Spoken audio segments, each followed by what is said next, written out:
During the training, medical residents learn kinetics, technique, theory, and procedure, which they necessarily use to save life. Being able to remember this skill can quite later be a matter of life and death.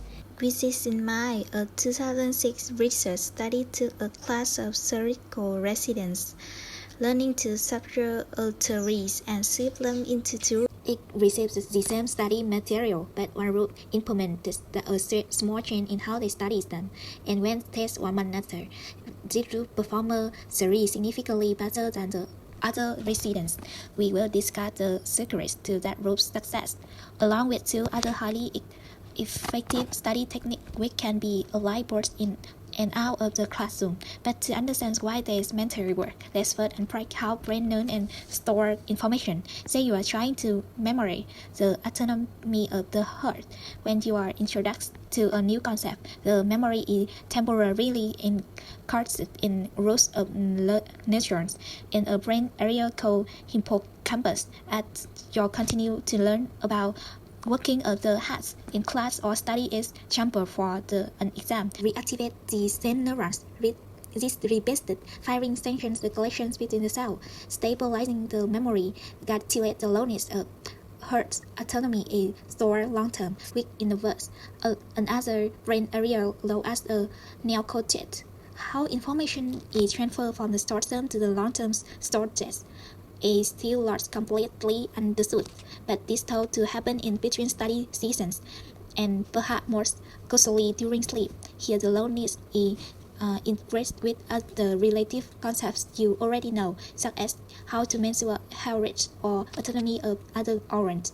And the process doesn't end there. Each time you still recall heart autonomy, you reactivate the long-term memory, which makes it susceptible to change. The knowledge can be updated, strengthened, and reinteracted with other pieces of information. This is where your first study technique comes in. Testing yourself with flashcards and quizzes focus you to actively retrieve slowly, which updates and strengthens the memory. Still, students often prefer other study methods like reading textbook and highlight notes, but this practice can generate the full sense of competence since the information in right form of you. Testing yourself, however, allows you to more regularly grasp what you actually know. But what if while doing this you can't remember the answer?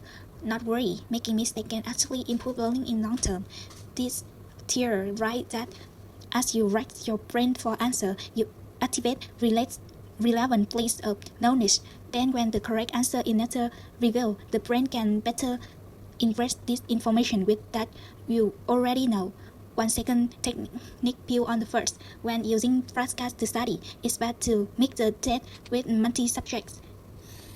Interleaving or mixing the concept you focus on in a single section, you can learn to better retention than practice in single skill or the topic at a time. One hypothesis why this work is that similar to testing cycle to a different subject process your brain temporarily forgets, then retrieve information further strengthening the memory. You may also find collection across the topics and better understand the difference. Now that you know how and what to study, you find no technique concept when.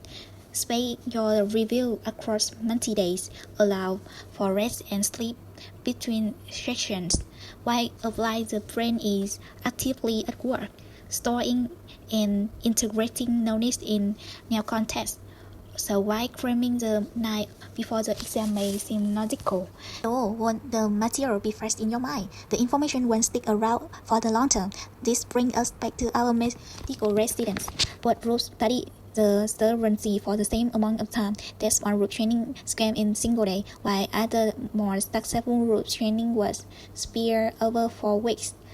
The reason all 3 of their study techniques were because they're designed with the brain in mind. They complement and reinforce the incredible ways the brain works, storing thought and storing the abundance of information is fed day after day.